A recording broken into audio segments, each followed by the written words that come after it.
नमस्कार विद्यार्थियों।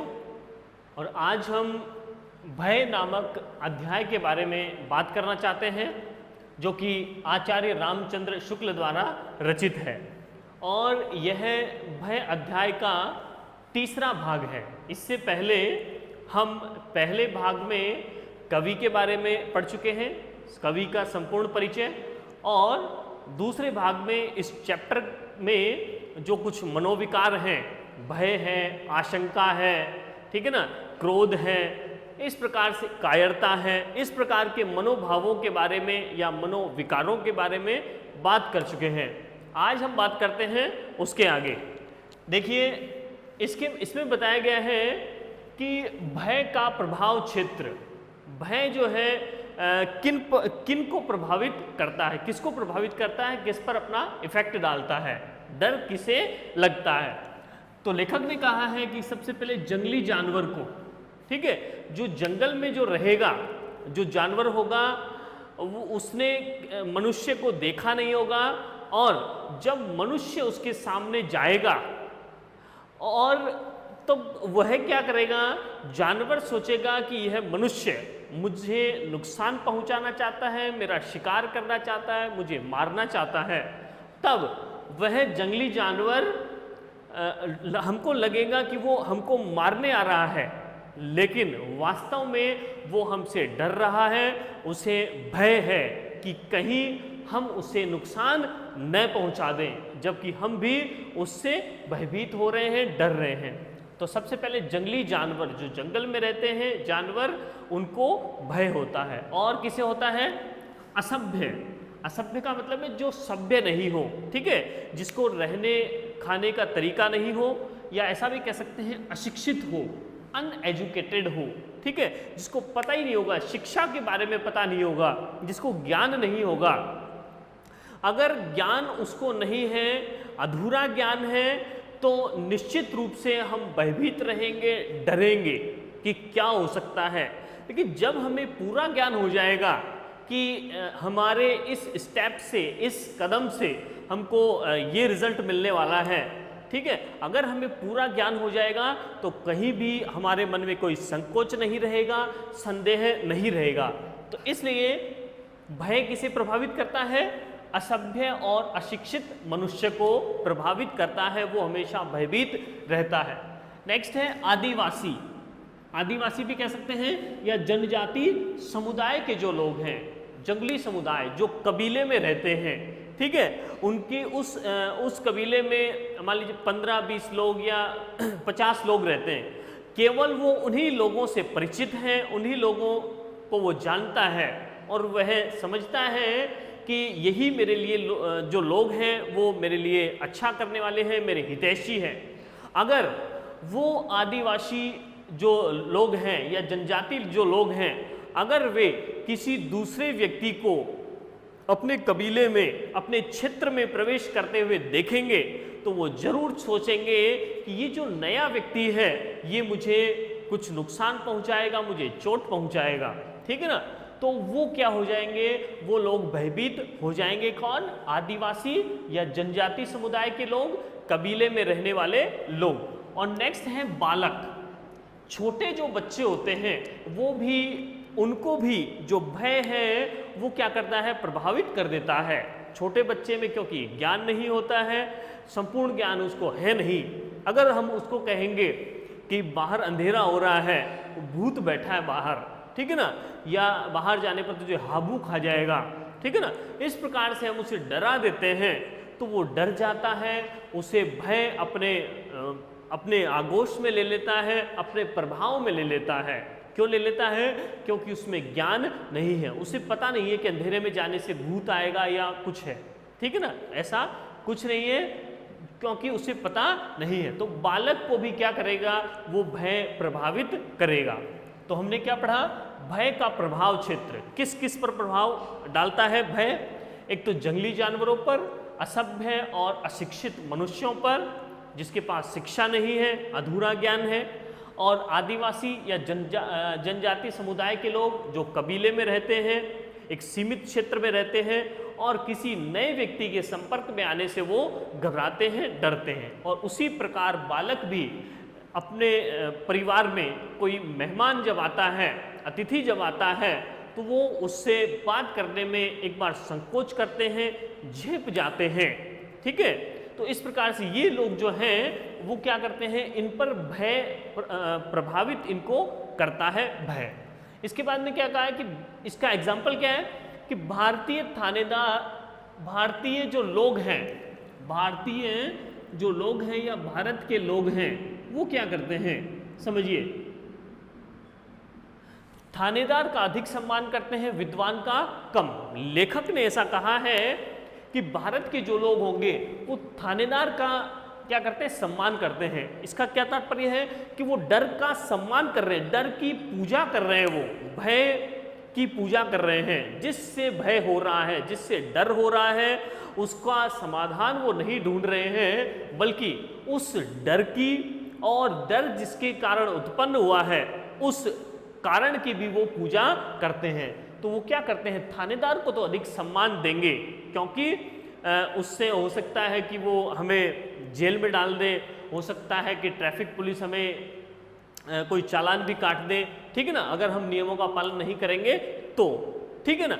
तो वो नियमों से नहीं डर रहे हैं, बल्कि वो एक डर से डर रहे हैं। ठीक है, तो वो भारतीय जो लोग हैं उनके लिए कहा गया है कि वो थानेदार का अधिक सम्मान करते हैं, विद्वान का कम। वो ज्ञान को नहीं पूज रहे हैं, ठीक है, वो डर को पूज रहे हैं, और डर को उन्होंने एक ऐसा हवा बना लिया है, ठीक है ना, और वो जो डर है, वो जो भय है, वो उनके ऊपर हावी होता जा रहा है, और उनका जो मनुष्य का जो अस्तित्व है वो समाप्त होता जा रहा है।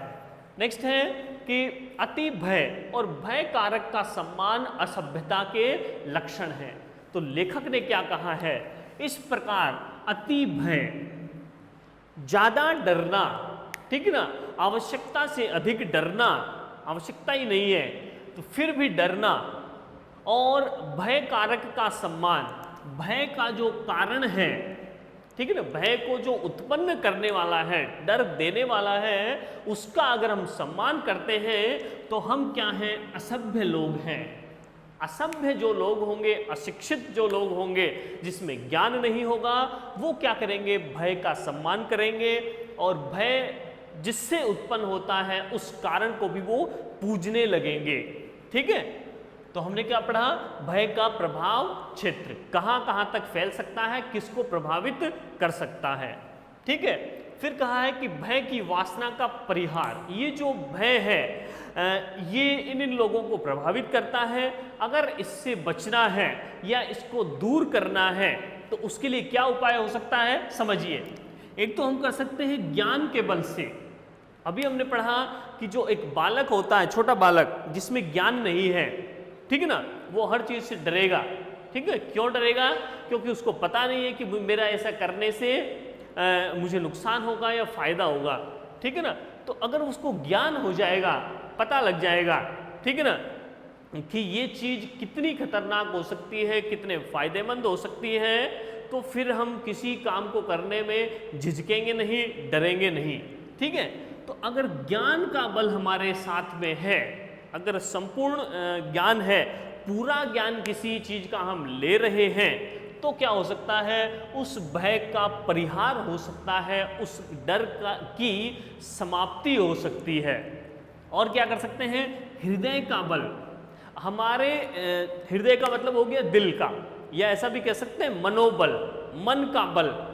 ठीक है ना, जिस प्रकार से गांधी जी जो थे उसमें उनमें शरीर का बल नहीं था, और उनमें मनोबल था। ठीक है ना, मन का बल था, मानसिक रूप से वो सुदृढ़ थे, मजबूत थे। ठीक है ना, तो उन्होंने क्या किया, मजबूत होकर उन्होंने सबको एकत्र किया, इकट्ठा किया, और अंग्रेजों के विरुद्ध आंदोलन खड़ा किया। तो क्या कर सकते हैं, उन्होंने अंग्रेजों के डर को भगा दिया। ठीक है, किसके माध्यम से, हृदय के बल से। ठीक है, अपने मनोबल से भगा सकते हैं डर को, और शरीर बल के द्वारा। ठीक है ना, अगर हमारा शरीर हर प्रकार से मजबूत होगा तो बीमारियां हमसे दूर भागेगी।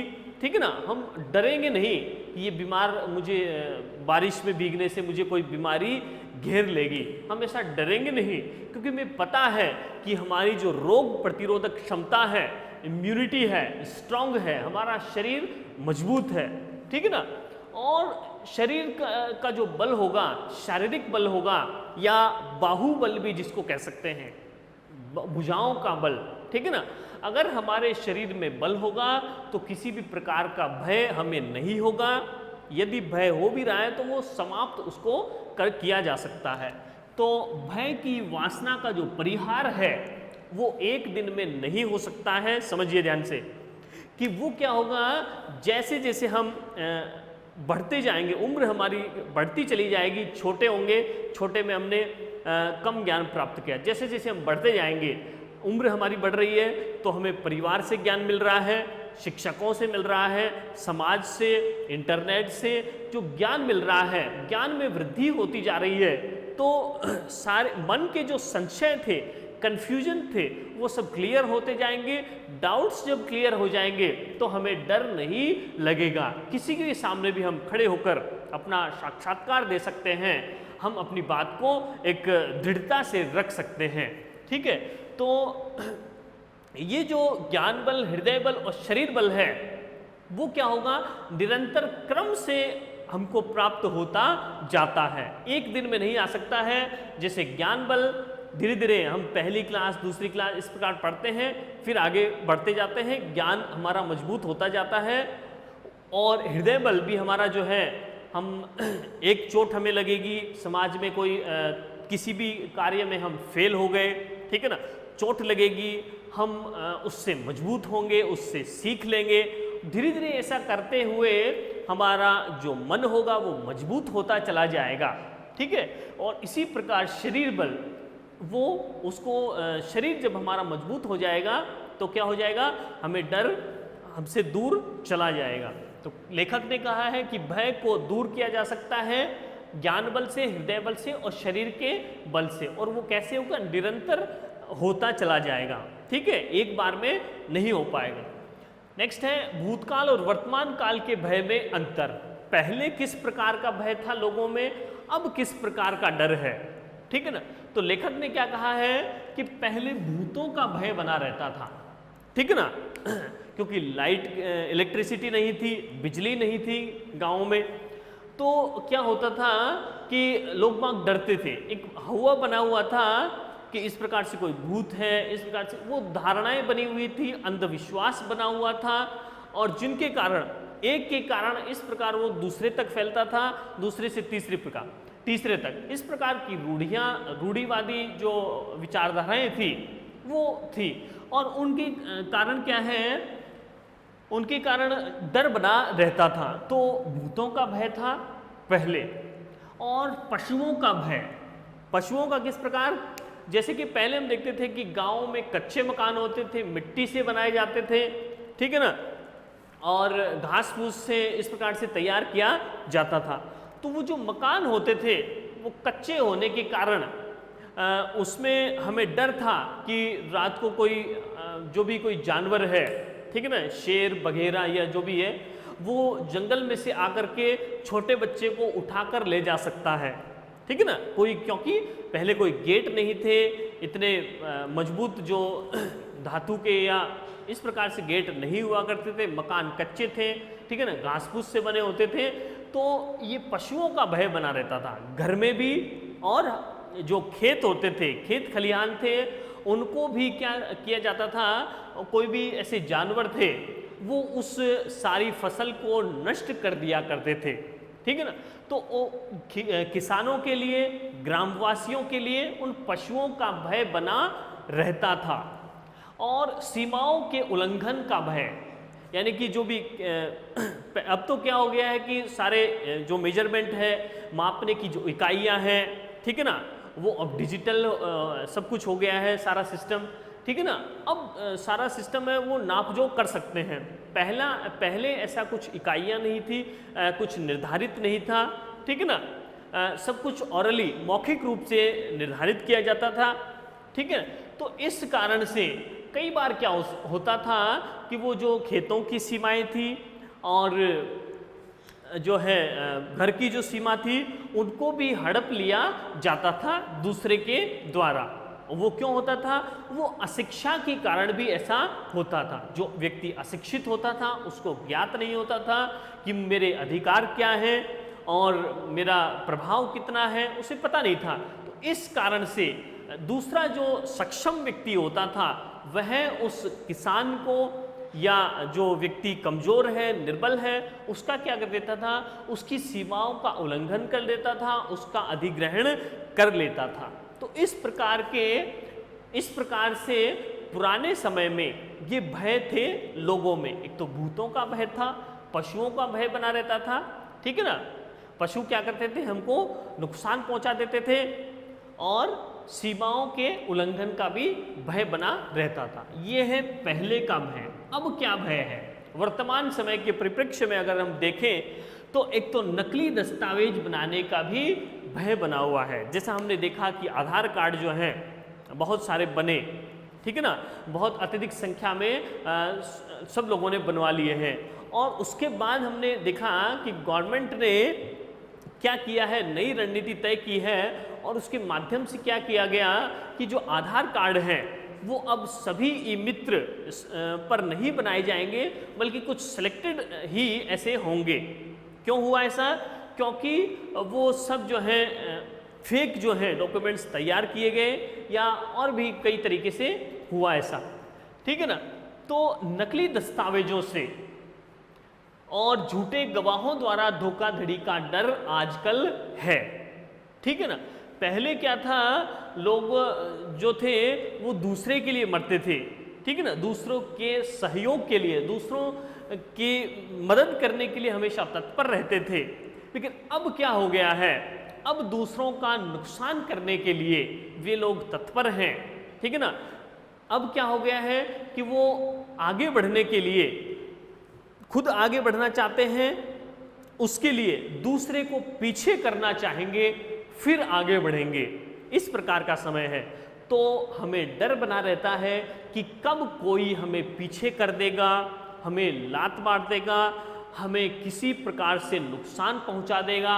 वो शारीरिक नुकसान भी हो सकता है, वो आर्थिक नुकसान भी हो सकता है। तो इस प्रकार से हमें वर्तमान समय में भय बना रहता है। किस प्रकार से? कि वो नकली दस्तावेजों से और झूठे गवाहों से धोखाधड़ी हमारे साथ कर सकता है। कैसे कर सकता है? वो डॉक्यूमेंट्स के रूप में भी हो सकता है, हार्ड कॉपी हमारे पास है तो भी हो सकता है, या फिर आए दिन हम देखते हैं कि इंटरनेट पर भी बहुत सारी धोखाधड़ी हो रही है। तो जैसे जैसे टेक्नोलॉजी आगे बढ़ती जा रही है वैसे वैसे ही ये एक नकारात्मक रूप में भी हमारे ऊपर एक गलत प्रभाव डाल रही है। तो इसलिए हमें सचेत रहना होगा, सावधान रहना होगा और इस धोखाधड़ी का हमें भय बना रहता है वर्तमान समय में। तो दो प्रकार के भय हमने समझे। सभ्यता से केवल इतना अंतर हुआ है कि दुख दान की विधियां और अधिक गूढ़ और जटिल हो गई हैं। यानी पहले जो है लोग सभ्य नहीं थे, शिक्षा का इतना प्रसार नहीं था, टेक्नोलॉजी इतनी विकसित नहीं हुई थी, फिर भी सब लोग अच्छे थे, मिलजुल कर रहा करते थे। अब ये जो सभ्यता विकसित हो गई है, लोग बाग सभ्य हो गए हैं, शिक्षित हो गए हैं, लेकिन फिर भी कोई अंतर नहीं आया है। पहले भी भय बना रहता था लोगों में, अब भी भय बना है, ठीक है ना। और वो किस प्रकार का भय है? वो जो दुख दान की विधियां हैं, दुख प्रदान करने की जो तरीके हैं, वो और अधिक गूढ़ हो गए हैं और अधिक जटिल हो गए हैं, ठीक है ना। जटिल हो गए हैं और गूढ़ का मतलब है रहस्यपूर्ण तरीके से, किसी भी प्रकार से हमको नुकसान पहुंचाया जा सकता है। नई नई तकनीकों से हम नुकसान हम ग्रहण कर सकते हैं, नुकसान को प्राप्त कर सकते हैं, ठीक है ना। तो लेखक ने कहा है कि सभ्यता तो विकसित हो गई है, लोग बाग सभ्य हो गए हैं, लेकिन अब दुख के कारण जो भय उत्पन्न होता है, उस भय की जो विधियां हैं वो क्या हो गई है? और अधिक गूढ़ हो गई है और अधिक जटिल हो गई है। वर्तमान परिप्रेक्ष्य में भय क्या है, समझिए इसको कि भय क्या है। दो प्रकार का भय है। कौन सा भय है कि एक तो सबल और सबल देश के मध्य अर्थ संघर्ष जो चल रहा है, ठीक है ना। एक शक्तिशाली, सबल का मतलब है जो बलशाली हो, शक्तिशाली हो, अर्थात विकसित जो देश है, जैसे चाइना की बात हम कर सकते हैं, अमेरिका की बात कर सकते हैं, रशिया वगैरह इनकी बात कर सकते हैं। तो ये शक्तिशाली देश है, विकसित देश है, और इनके बीच क्या संघर्ष चल रहा है? अर्थ संघर्ष चल रहा है, ठीक है ना। वो चाहते हैं कि मेरा प्रभाव, प्रत्येक देश ऐसा चाह रहा है कि मेरा प्रभाव पूरी दुनिया पर कायम हो, ठीक है ना। वो व्यापार की दृष्टि से होना चाहिए। मैं अपने देश की जितनी भी कंपनियां हैं उनको पूरे देशों में, पूरे संसार में मैं फैला दूं, और पूरे जो जितने भी देश हैं वो क्या हो जाए, मेरा प्रभाव स्वीकार करें। ऐसा चाहते हैं कौन? बलशाली, शक्तिशाली जो हैं विकसित देश ऐसा चाहते हैं। तो लेखक ने क्या कहा है?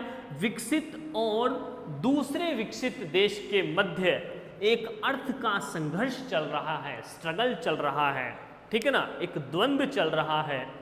पैसे के कारण वो चाहते हैं कि अधिक से अधिक मुद्रा अर्जन मेरा हो, ये व्यापार पर, ठीक है ना, इस पर मेरा प्रभाव अधिक होना चाहिए। दूसरा, सबल और निर्बल के मध्य भी चल रहा है। सबल जो है विकसित हो गया और निर्बल जो है कमजोर हो गया, या इसको हम कह सकते हैं अविकसित, या कह सकते हैं विकासशील देश। तो जो विकसित देश है वो क्या करता है? इस विकासशील देश को या देश का क्या करता है? अर्थ शोषण करता है, शोषण किया जाता है उसका, ठीक है ना। शोषण किस प्रकार किया जाता है कि जो भी विकसित देश होगा उसकी जो व्यापार की जो नीतियां होंगी, व्यापार के जो कानून होंगे, वो मनमाने कानून, मनमानी नीतियां किस पर थोपी जाएंगी? इन विकासशील देशों पर। क्यों थोपी जाएगी? क्योंकि ये जो विकसित देश हैं ये इनकी तकनीक विकसित है, और इनको न चाहते हुए भी, निर्बल देशों को, विकासशील देशों को न चाहते हुए भी इन विकसित देशों की बातों को, नीतियों को मानना पड़ेगा, इनके सामने झुकना पड़ेगा, ठीक है ना। तो विकसित और विकसित देश के बीच में अर्थ का संघर्ष चल रहा है, और विकसित और विकासशील देशों के मध्य में अर्थ का शोषण चल रहा है। विकासशील देश विकसित देश विकासशील देशों का शोषण करते जा रहे हैं, अनेक प्रकार के नियमों को थोप कर, ठीक है ना। तो इस प्रकार से क्यों चल रहा है ऐसा कि अगर ये वणिक वृत्ति हो तो कोई परेशानी नहीं है, अगर व्यापार की दृष्टि से अगर ऐसा हो तो कोई परेशानी नहीं है, व्यापार करने का सबको हक है। लेकिन यदि जिस प्रकार अंग्रेजों ने किया, वो व्यापार के दृष्टिकोण से भारत में आए, व्यापार के लिए उन्होंने कंपनी स्थापित की और पूरे भारत में अपना व्यापार फैलाया, धन अर्जन किया, इतना हो जाए तो कोई परेशानी नहीं है, ठीक है ना। लेकिन इस वणिक वृत्ति का मतलब हो गया व्यापार करने की प्रवृत्ति, व्यापार करने की प्रवृत्ति हो गई। तो व्यापार करने की प्रवृत्ति हो जाए तो कोई परेशानी नहीं है, अपने बिजनेस को फैलाना ठीक है। लेकिन इसके साथ में यदि छात्रवृत्ति का मेल हो जाए, छात्रवृत्ति का मतलब छात्र बना है क्षत्रिय से, ठीक है ना। तो क्षत्रिय की कौन सी वृत्ति होती है? क्षत्रिय जो होता है उसकी एक कौन सी प्रवृत्ति होती है? युद्ध करने का कार्य होता है क्षत्रिय का, ठीक है। तो युद्ध करने की प्रवृत्ति यदि हो गई हर देश की तो क्या हो सकता है?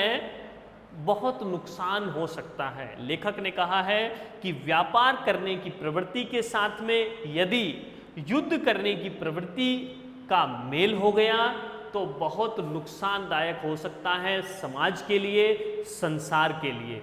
तो इस व्यापार की प्रवृत्ति के साथ में युद्ध की प्रवृत्ति का मेल नहीं होना चाहिए, ठीक है ना। तो क्यों नहीं होना चाहिए? इस व्यापार करने की प्रवृत्ति से नुकसान हो सकता है, ठीक है ना। अगर उसके साथ में युद्ध करने की प्रवृत्ति भी मिल जाएगी तो। जिस प्रकार से अंग्रेजों ने किया, वो व्यापार करने के लिए आए और मनमाने उन्होंने नियम भारत पर थोप दिए, ठीक है ना। और फिर बहुत सारे जो दमन भारतीयों के साथ किया, अत्याचार भारतीयों के साथ किया, तो ये दोनों का जब मेल हो जाएगा तो बहुत कष्टकारी एक स्थिति उत्पन्न हो सकती है, ठीक है।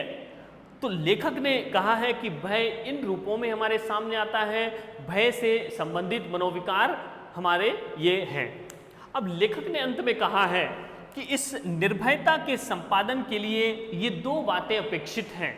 निर्भयता का मतलब है निडर हो जाना, निडरता के लिए, कि डर ही ना लगे, या डर को समाप्त करने के लिए, निडरता के संपादन के लिए क्या दो बातें आवश्यक हैं निडरता के लिए।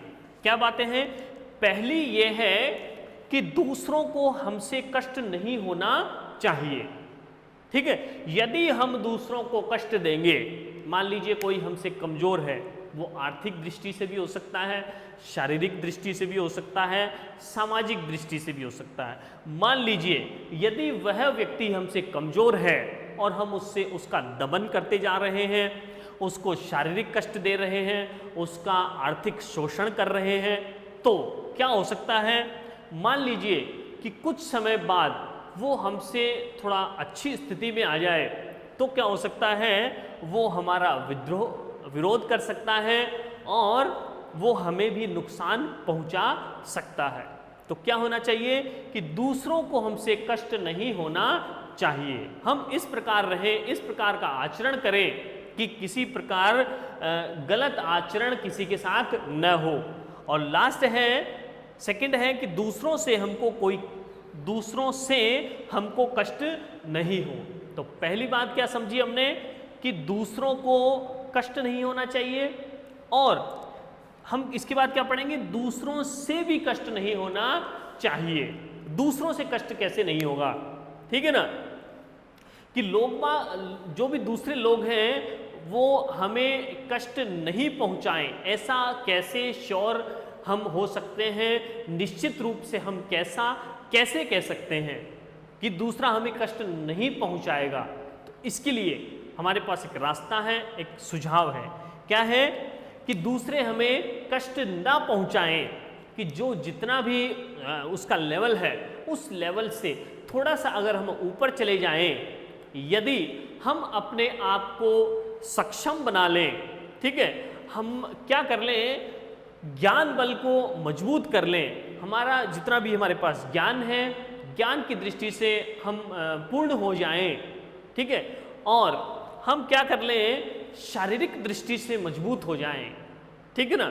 जिसे कोई भी बीमारी है, ठीक है ना, चाहे वो बैक्टीरिया से हो रही है, चाहे वायरस से हो रही है, वो बीमारी जो होगी वो कोई असर नहीं कर पाएगी हमारे शरीर पर, हमारे मन पर, हमारे दिमाग पर।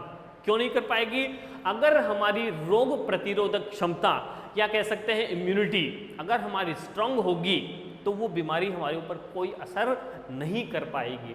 ठीक उसी प्रकार यदि हम पूर्ण रूप से सक्षम हैं, हमने अपने आप को मजबूत कर लिया है, आर्थिक दृष्टि से एक अच्छा हमने मुकाम हासिल किया है, एक पद हासिल किया है, अगर हमने ऐसा कर लिया, ठीक है ना, तो कोई हमें कष्ट पहुंचाने का प्रयास भी नहीं कर पाएगा। तो हमें क्या करना है, सक्षम बनने का प्रयास करना पड़ेगा, ठीक है ना। तो क्या हो सकता है, उस भय से हम क्या कर सकते हैं, कुछ समय के लिए हो सकता है कि हम उससे दूर रह जाएं, लेकिन हमेशा के लिए उस भय से दूर रहना शायद असंभव है। लेखक ने ऐसा कहा है कि उस भय से हमेशा ही हम बचे रहेंगे, हमेशा ही बचे रहेंगे, ऐसा संभव नहीं है। क्यों नहीं है? क्योंकि यदि हम शारीरिक रूप से मजबूत बन गए, आर्थिक रूप से मजबूत बन गए, बहुत पैसा हमने कमा लिया, बहुत सारी हमारे पास गाड़ियां हैं, बहुत पैसा है, तो उस पैसे को संभालना हमारे लिए एक बड़ा ही टिपिकल टास्क होगा, एक जटिल कार्य होगा, और उस पैसे को खोने का भय भी हमारे दिमाग में बना रहेगा। ठीक है ना। तो हम क्या करेंगे, दूसरों को कष्ट भी नहीं पहुंचाएंगे और हम इतने सक्षम हो जाएंगे कि दूसरा हमको कष्ट नहीं पहुंचा पाएगा। फिर भी हमें किसी न किसी प्रकार थोड़ा तो भय बना ही रहता है, और भय हो या नहीं हो हमें अपना कार्य निरंतर करते रहना चाहिए। तो एक बार हम फिर से इसको समझेंगे। यहाँ पर लिखा है भय का प्रभाव क्षेत्र। भय किन लोगों को प्रभावित करता है? एक तो जंगली जानवरों को, असभ्य और अशिक्षित मनुष्यों को, आदिवासी जनजाति समुदाय के लोगों को और छोटे बच्चों को। उसके बाद कहा है कि भय की वासना का परिहार, भय को कैसे दूर किया जा सकता है? तो एक तो ज्ञान बल के द्वारा, हृदय बल के द्वारा और शरीर बल के द्वारा, क्रमिक रूप से। ठीक है। फिर कहा है कि भूतकाल का जो भय होता था वो भूतों का भय होता था, पशुओं का होता था, और सीमाओं को कब्जा करने का, अधिग्रहित करने का भय होता था। वर्तमान समय में क्या डर है? टेक्नोलॉजी से जो संचालित हो रहे हैं वो भय वर्तमान समय में है। नकली दस्तावेजों के द्वारा या झूठे गवाहों के द्वारा धोखाधड़ी करने का डर है आज के समय में। और फिर हमने देखा कि वर्तमान परिप्रेक्ष्य में दो प्रकार के भय हैं। एक तो सबल देश दूसरे सबल देश के साथ में अर्थ संघर्ष कर रहा है, और जो सबल देश है वो निर्बल के साथ आर्थिक शोषण कर रहा है। लास्ट में हमने पढ़ा कि निर्भयता के संपादन के लिए दो बिंदु हमने पढ़े। पहला कि दूसरों को हमसे कोई कष्ट नहीं होना चाहिए, और दूसरा हमने पढ़ा कि दूसरों से हमको कोई कष्ट नहीं हो, हम इतने मजबूत बन जाएं, ठीक है ना, कि हमें कोई परेशान नहीं कर पाए। हम इतने मजबूत बन जाएंगे तो फिर भी हमको एक भय बना रहेगा, और भय रहना भी चाहिए, क्योंकि इस भय के आगे, डर के आगे जीत है। धन्यवाद।